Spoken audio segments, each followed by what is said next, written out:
Assalamualaikum warahmatullahi wabarakatuh. Selamat pagi. Halo teman-teman. Perkenalkan, kami mahasiswa Universitas Muhammadiyah Profesor Dr. Hamka, Program Studi Pendidikan Guru Sekolah Dasar. Kami dari kelompok 1, pembelajaran Bahasa Sastra Indonesia kelas rendah, yang beranggotakan saya sendiri, Dewi Nurfadlika, NIM 2001025127. Perkenalkan, nama saya Sepri Tufani dengan nomor NIM 2001025043. Halo, nama saya Adila Lutfi Sapri dengan NIM 210-25318. Perkenalkan, nama saya Rahma Maulina Hartomo dengan nomor NIM 210-25208. Perkenalkan, nama saya Siti Afifah Fadila dengan nomor NIM 2001-025218. Halo semuanya, kenalkan saya Raffi Aulia Rahman, saya mahasiswa PGSD Universitas Muhammadiyah, NIM saya 2001-025. Di sini, kelompok kami akan membuat video pembelajaran dengan tema 1, yaitu percaya diri, dan tema 2, yaitu prosa di lingkungan sekolah. Dengan tujuan untuk memenuhi tugas akhir semester 2 yang diberikan oleh Ibu Devi Pujianti, MPD, selaku dosen pengampu mata kuliah pembelajaran Bahasa Sastra Indonesia. Selamat menyaksikan. Assalamualaikum warahmatullahi wabarakatuh. Selamat pagi anak-anak semua. Waalaikumsalam warahmatullahi wabarakatuh. Wah, apa kabarnya nih kalian semua? Baik, Bu. Alhamdulillah ya. Baik, sebelum kita memulai pembelajaran pada hari ini, alangkah baiknya kita berdoa terlebih dahulu ya. Bagi yang beragama Islam, mari kita membaca Al-Fatihah bersama-sama. Untuk yang non-Islam, silakan berdoa di dalam hati. Berdoa dimulai. A'udzu billahi minasyaitonir rajim. Bismillahirrahmanirrahim. Alhamdulillahirabbil alamin. Ar-Rahmanir-Rahim. Maliki yaumiddin. Iyyaka na'budu wa iyyaka nasta'in. Ihdinas siratal mustaqim. Siratal ladzina an'amta 'alaihim ghairil maghdubi 'alaihim waladdallin. Amin. Amin ya rabbal alamin. Semoga pembelajaran pada hari ini berjalan dengan lancar. Amin. Nah, anak-anak, untuk menumbuhkan rasa nasional dan menghargai rasa jasa para pahlawan kita yang sudah berjuang, marilah kita semua berdiri dengan sikap sempurna dan menyanyikan lagu Indonesia Raya. Ayo anak-anak, dimohon untuk berdiri dengan sikap sempurna semuanya.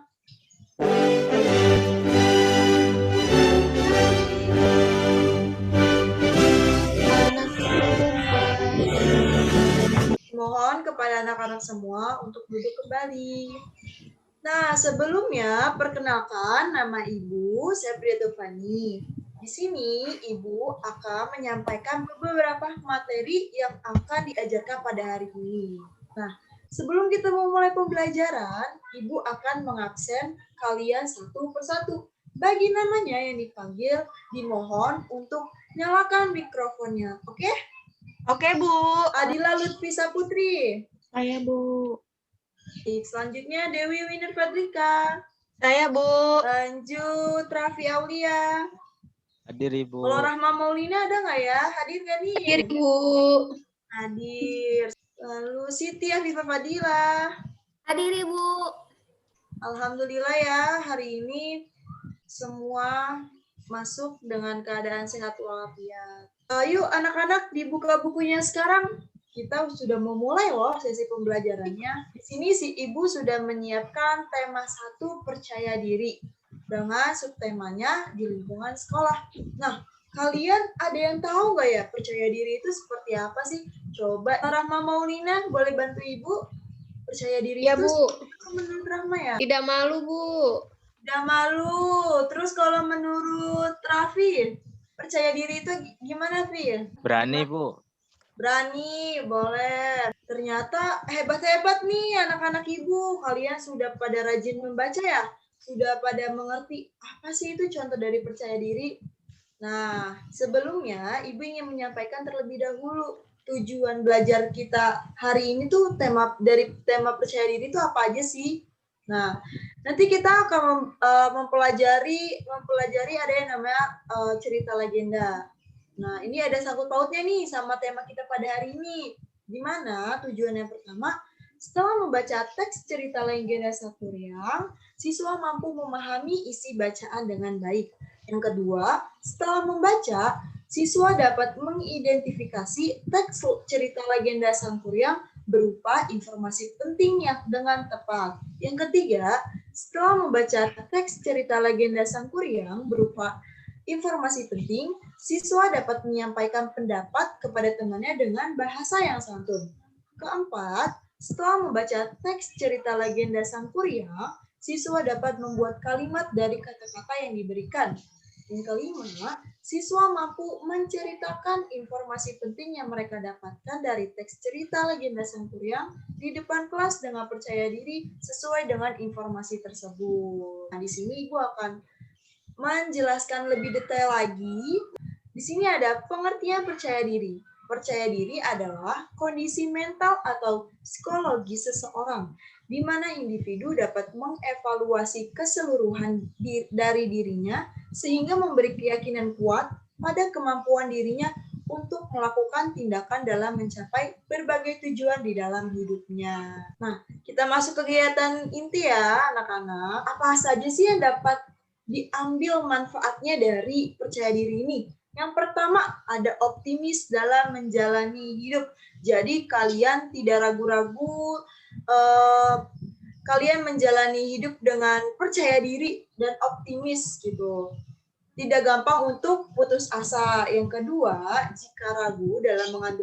tidak ragu dalam mengambil keputusan. Yang ketiga, mendapatkan kesuksesan hidup dan karir. Lalu yang keempat, ada memiliki mental yang kuat.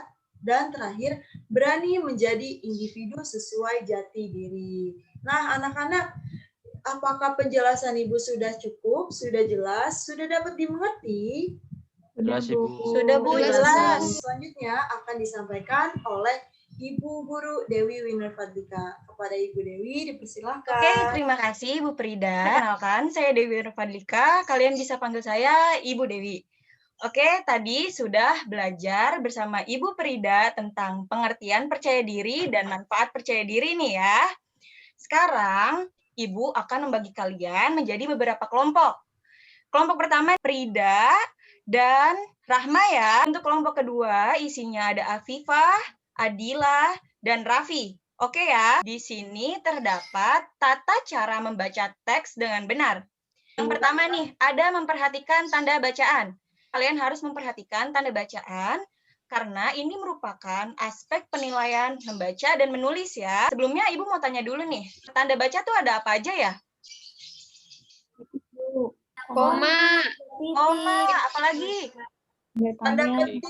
Tanda petik, apalagi tanda seru. Tanda tanya. Oke, benar ya, hebat-hebat nih. Ada posisi badan saat membaca. Bagaimana posisi badan saat membaca? Punggung lurus dan duduk tegak ya. Karena kalau kita bungkuk, itu akan berakibat penyakit tulang pada tubuh kita. Selanjutnya, jarak pandang saat membaca. Membaca itu yang benar, tidak boleh terlalu dekat ya, karena akan merusak mata kita anak-anak. Yang keempat, mengetahui ide pokok utama. Ide pokok utama biasanya ada di awal paragraf. Yang kelima, hindari membaca buku dengan terburu-buru. Karena kalau misalnya kita membaca cerita dengan terburu-buru, pendengar itu tidak mengerti apa yang kita bicarakan. Ada pengertian cerita legenda. Sebelumnya Ibu mau tanya nih, ada yang tahu nggak cerita legenda itu apa? Zaman dulu, Bu. Benar ya, pada hebat-hebat nih. Ibu akan menjelaskan nih. Cerita legenda adalah cerita yang mengisahkan tentang asal-usul terbentuknya suatu tempat. Maksudnya gimana sih, Bu? Maksudnya gini ya, anak-anak. Ibu ambil contoh Danau Toba. Berarti Danau Toba ini cerita yang mengisahkan tentang asal-usul terbentuknya Danau Toba, anak-anak. Begitu ya. Nah, di sini ada cerita Sangkuriang nih. Ibu akan mencontohkan membaca dulu kepada kalian. Nanti kalian akan melanjutkan bacaan Ibu ya. Baik, Oke. Bu. Simak. Sangkuriang. Pada zaman dahulu, tanah Parahyangan dikuasai oleh raja dan ratu yang memiliki anak bernama Dayang Sumbi. Dayang Sumbi merupakan anak yang manja dan ketika suatu hari ia sedang memintal benang, lalu pintalannya jatuh hingga ia marah dan bersumpah. Siapa saja asalkan laki-laki yang mau mengambil pintalannya, maka ia akan menerimanya sebagai suaminya. Begitu selesai ia mengucap sumpah, lalu datanglah seekor anjing jantan bernama Tumang, menyerahkan pintalan tersebut ke tangan Dayang Sumbi nih. Oke, kelompok kedua. Ibu minta untuk Afifah membacanya ya. Oke, Afifah dipersilakan untuk membaca. Dayang Sumbi pun diusir dari kerajaan karena perbuatannya itu. Dan Sangkuriang pergi berkelana menuju dunia luar untuk mengetahui keadaan di sana. Suatu hari, secara tidak sengaja, ia kembali ke tanah kelahirannya dan ia bertemu wanita cantik dan ia hendak menikahi wanita yang tidak lain adalah ibunya. Namun ia belum mengetahuinya. Saat mendekati hari pernikahannya, Sangkuriang meminta izin tunangannya untuk berburu. Saat Dayang Sumbi merapikan rambut Sangkuriang, ia melihat bekas tanda luka di keningnya. Dan seketika itu juga, ia menyadari bahwa ia hampir menikahi anaknya sendiri. Oke, hebat ya. Sudah bagus dalam membacanya. Selanjutnya, kelompok 1, Ibu minta Frida untuk membacanya. Lalu Dayang Sumbi memberikan syarat yang tidak mungkin dapat diselesaikan oleh Sangkuriang, yaitu membuat sebuah bendungan yang bisa menutupi seluruh bukit dan membuat sebuah perahu untuk menyusuri bendungan tersebut. Semua itu harus sudah selesai sebelum pagi hari esok. Sangkuriang pun menyanggupinya. Ia pun menggunakan kekuatan goib memanggil jin untuk membantunya membuat syarat yang diberikan. Ketika hampir selesai, Dayang Sumbi melihat dari jauh dan ia khawatir kalau Sangkuriang mampu, maka ia akan meminta bantuan rakyat desa untuk membuat keadaan menjadi pagi. Para jin pun pergi karena sudah pagi. Mengetahui hal itu, Sangkuriang marah dan mengutuk Dayang Sumbi serta menendang perahu, menjebolkan bendungan. Hebat ya. Ternyata kalian sudah memahami tanda baca yang baik dan benar. Pelajaran selanjutnya akan dilanjutkan oleh Ibu Rahma. Untuk Ibu Rahma dipersilakan. Halo anak-anak. Halo Ibu. Oke. Nah, perkenalkan nama Ibu Rahma Maulina. Kalian bisa panggil Ibu Rahma ya. Di sini, selanjutnya kita akan membahas tentang unsur intrinsik dan ekstrinsik dalam teks cerita. Nah, pertama Ibu akan membahas tentang penjelasan unsur intrinsik dulu ya. Jadi, unsur intrinsik adalah unsur yang berasal dari dalam cerita. Unsur-unsur ini meliputi tema, tokoh, alur cerita, latar, dan amanat. Nah, di sini ada contoh unsur intrinsik nih. Yang pertama ada tema. Tema adalah ide atau gagasan suatu cerita. Nah, yang selanjutnya ada tokoh. Tokoh adalah pelaku yang terlibat dalam cerita. Selanjutnya ada penokohan. Penokohan adalah watak atau sifat tokoh dalam cerita. Selanjutnya ada alur. Alur adalah urutan jalan suatu cerita. Selanjutnya ada latar. Latar adalah latar tempat, waktu, dan suasana dari suatu cerita. Nah, yang terakhir ada amanat. Amanat adalah pesan moral dari suatu cerita. Unsur ekstrinsik adalah unsur yang berasal dari luar cerita, di mana secara tidak langsung unsur ekstrinsik ini mempengaruhi proses pembuatan sebuah cerita. Contoh dari unsur-unsur ekstrinsik ada 3 nih. Yang pertama itu ada latar belakang masyarakat. Yang kedua ada nilai-nilai yang terkandung dalam cerita.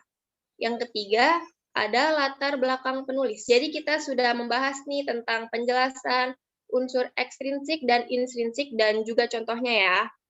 Ibu mau nanya nih sama kalian. Tadi di dalam unsur intrinsik, contohnya itu apa aja ya, Afifah? Ada tema, alur, tokoh, penokohan, serta amanat, Ibu. Oke, benar ya jawabannya. Selanjutnya akan dibawakan atau dijelaskan oleh Ibu Dila. Pada Ibu Dila dipersilahkan. Perkenalkan, nama Ibu Adila Lutfi Saputri, dan kalian bisa memanggil Ibu Dila ya. Jadi kalian tadi kan sudah membahas tentang unsur ekstrinsik dan unsur intrinsik oleh Ibu Rahma. Di sini Ibu punya pertanyaan nih. Tolong kalian jawab ya. Siapkan buku tulis kalian ya. Nomor pertama, catat ya.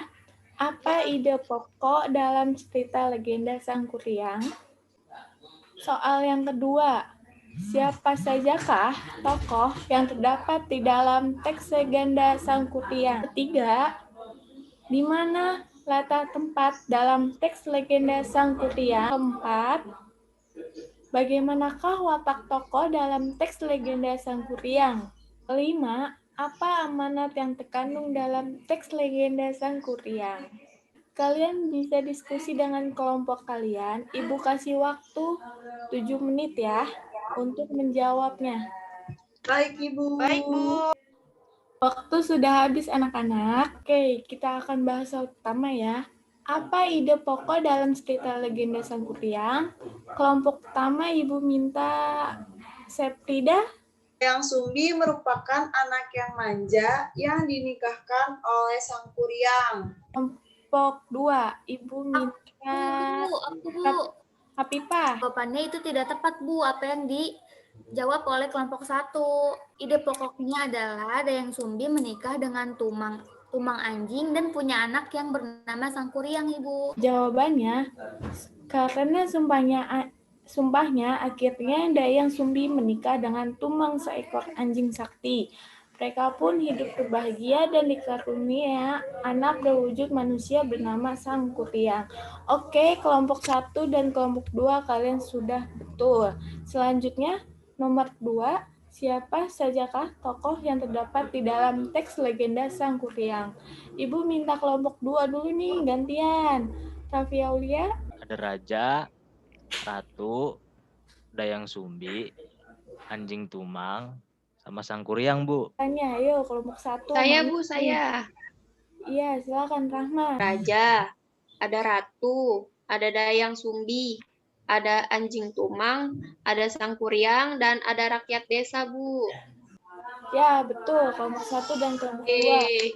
Soal yang ketiga, di mana letak tempat dalam teks legenda Sang Kuryang? Ibu minta kelompok 1. Bu, saya Septida, Bu. Ada di Tanah Parahyangan, hutan, di rumah, bendungan, dan kerajaan, Bu. Kelompok 2, silakan Dewi. Oke, ada di hutan, di rumah, bendungan, kerajaan, dan tanah Parahyangan. Ya, betul. Soal selanjutnya, bagaimanakah watak tokoh dalam teks legenda Sang Kuryang itu? Ibu minta Raffi. Wataknya Dayang Sumbi itu manja, penyayang, sama setia. Terus wataknya Sang Kuryang itu pemarah, pemberani, sama keras hati. Sama terakhir wataknya Tumang, Bu, baik hati. Ya, betul. Soal kelima, apa amanat yang terkandung dalam teks legenda Sang Kuryang? Ibu minta untuk Rahma Maulina. Hati-hatilah dengan mulutmu, karena mulutmu dapat mencelakakanmu.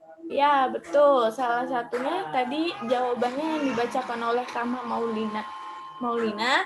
Amanat yang terkandung dalam teks legenda Sang Kuryang itu yang pertama, hati-hatilah dengan mulutmu karena mulutmu dapat mencelakakanmu. Yang kedua, janganlah membuat janji bila tak berniat menempatinya ya.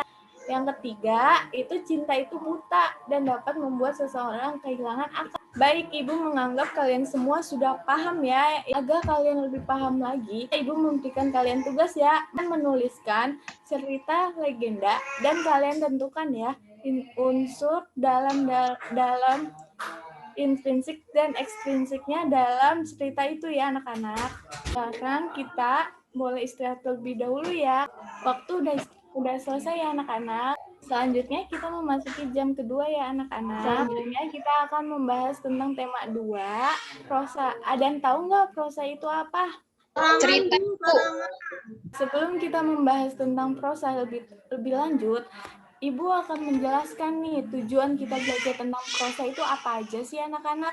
Yang pertama, itu siswa mampu mengetahui apa itu prosa, pengertian prosa. Yang kedua, siswa mampu mengetahui cerita jenaka yang berjudul Seekor Keledai dan Serigala dengan memahami isi dan makna dari cerita tersebut ya anak-anak.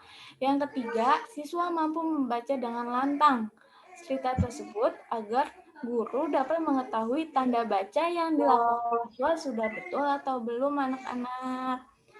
Keempat, siswa mampu memahami unsur ekstrinsik dan intrinsik itu ya dari cerita jenaka dan menjawabnya. Selanjutnya, siswa mampu menulis dan membuat karangan bebas secara mandiri. Selanjutnya, siswa mampu membacakan cerita tersebut dengan ekspresi, lafal, dan intonasi yang tepat. Di sini Ibu punya pengertian prosa. Prosa adalah karangan yang berbentuk bebas tetapi bahasanya terikat. Kepada Ibu Apifah. Oke, terima kasih Ibu Adila.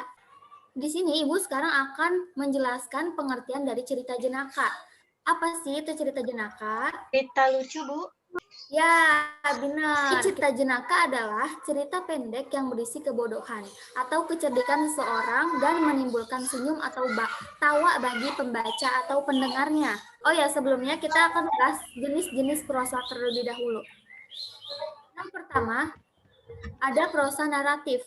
Prosa naratif adalah karangan yang isinya menceritakan suatu peristiwa atau kejadian dengan tujuan agar pembaca seolah-olah mengalami kejadian yang diceritakan itu. Lalu yang selanjutnya ada prosa deskriptif, yaitu karangan yang isinya menggambarkan suatu objek sehingga pembaca seolah-olah melihat sendiri objek yang digambarkan itu.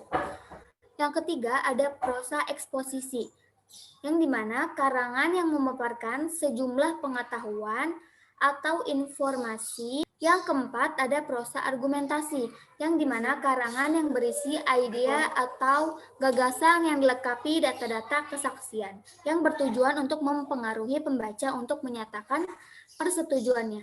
Di sini Ibu sudah menyiapkan teks cerita jenaka. Sekarang Ibu akan mengambil nilai tentang tata cara membaca kalian. Ibu akan memanggil satu-satu ya untuk membaca teks cerita jenaka yang sudah Ibu sediakan tersebut. Ibu boleh minta tolong Sefrida untuk membacakan cerita Seekor Keledai dan Serigala. Hiduplah seorang buruh cuci yang mempunyai seekor keledai. Pada siang hari, si keledai membantu sang pemilik dan pada malam harinya ia dilepas untuk menikmati udara malam. Keledai menggunakan kesempatan tersebut untuk pergi ke ladang terdekat dan memakan sayuran segar di sana. Dari serangkaian perjalanan malamnya tersebut, karena sering bertemu, keduanya pun menjadi teman. Hingga pada suatu hari, serigala mengajak keledai untuk mengunjungi sebuah ladang yang segar dan letaknya juga tidak jauh. Ibu menunjuk Dewi Wina. Sampainya di ladang tersebut, mereka banyak sekali makan mentimun. Hal itu membuat hati si keledai begitu senang. Serigala, aku sangat bahagia sekali hari ini. Lihatlah bulan purnama itu, ia sangat cantik kan? Ia membuatku ingin sekali bernyanyi. Oke, terima kasih. Wah, ternyata udah pada bagus ya tanda bacaannya. Pembahasan selanjutnya akan dibawakan oleh Bapak Raffi Aulia. Kenalkan, nama saya Raffi Aulia Rahman, biasa dipanggil Kakak atau Bapak. Nah, di sini Bapak punya pertanyaan nih, ada 6 pertanyaan. Nah, Bapak minta setiap kelompok untuk mengerjakan. Bapak kasih waktu 3 menit ya. Baik. Bisa Pak. semuanya? Bisa, Pak. Bisa, Pak. Nah, ini adalah teks yang tadi telah kalian bacakan satu persatu. Kita jawab bareng-bareng ya. Soal pertama, siapa sajakah tokoh di dalam cerita Seekor Keledai dan Serigala? Iya, Rahma, bagaimana? Tukang cuci, Pak. Ada keledai, Terus? ada serigala sama petani. Iya, pinter, bagus. Ke nomor 2. Di manakah latar tempat cerita Seekor Keledai dan Serigala? Iya, Viva. Di ladang mentimun, Pak, dan di lapangan. Bagus. Nah, nomor 3. Di manakah latar waktu cerita Seekor Serigala dan petani tersebut? Siang, Pak, dan malam. Iya, betul Adila. Nomor 4. Bagaimanakah watak tokoh dalam cerita Seekor Keledai dan Serigala? Serigala yang cerdik dan nakal, Pak. Keledai baik, lucu, dan keras kepala. Petaninya pemarah, Pak. Suka marah-marah. Tukang cuci Ya. penyayang. Nah, betul, bagus. Nomor 5. Apa nih pesan-pesan atau amanat yang terkandung dalam cerita Seekor Keledai dan Serigala? Mana? Keledai suka menolong pemiliknya gitu, Pak. Nomor 6. Apa nilai sosial yang didapat nih dari cerita Seekor Keledai dan Serigala? Keledai suka membantu pemiliknya, Pak. Bagus, pinter. Bagaimana, paham dengan cerita tadi? Paham, Pak. Alhamdulillah kalau paham semuanya. Di sini Bapak meminta tolong. Ada pekerjaan rumah buat kalian semua ya. Untuk membuat karangan mandiri tentang prosa. Tugas akan dikumpulkan di pertemuan ke depan. Paham semuanya? Paham, Pak. Paham, Paham, Pak. Pak. Oke, terima kasih. Oke, baik anak-anak. Materi pembelajaran hari ini kita cukupkan sampai di sini ya. Nah, sebelumnya Ibu ingin mengevaluasi kembali nih. Tadi selama pembelajaran kita tuh belajar apa aja ya? Percaya diri, Bu. Ya, apalagi? Tanda baca. Oke. Unsur Apalagi ekstrim anak-anak? dan Cerita legenda, Bu. Cerita legenda. Iya. Ada lagi nggak? Unsur Prosa. ekstrim. Cerita jenaka, Bu. Oke, berarti semua pada mendengarkan dengan baik ya. Nah, dari pembelajaran yang tadi, jangan lupa nih ketika di rumah, kalian membaca dan berlatih kembali, agar tidak lupa dengan pembelajaran yang tadi. Siap, Ibu. Sebelum kita pulang, mari kita bernyanyi bersama-sama lagi yuk. Di sini ada lagu Sayonara. Udah pada tahu kan nih lagu Sayonara? Tahu, Ibu. Tahu, Bu. Nah, kita nyanyi bareng-bareng yuk. Dengan bersemangat. Ibu hitung dulu nih ya, 1 sampai 3. 1, 2, 3. Sayonara, sayonara, sampai berjumpa pulang. Sayonara, sayonara, sampai berjumpa pulang. Buat apa? Susah. Buat apa? Susah. Itu ada gunanya. Buat apa? Susah. Buat apa? Susah. Susah itu tak ada gunanya. Oke, tepuk tangan dulu dong. Kita tutup pembelajaran hari ini dengan doa kafaratul majelis. Untuk anak-anak yang non-muslim bisa berdoa di dalam hati ya. Ayo kita berdoa bersama-sama yuk. 1, 2, 3. Bismillahirrahmanirrahim. Subhanaka Allahumma wa bihamdika asyhadu alla ilaha illa anta astaghfiruka wa atubu ilaik. Amin ya rabbal alamin.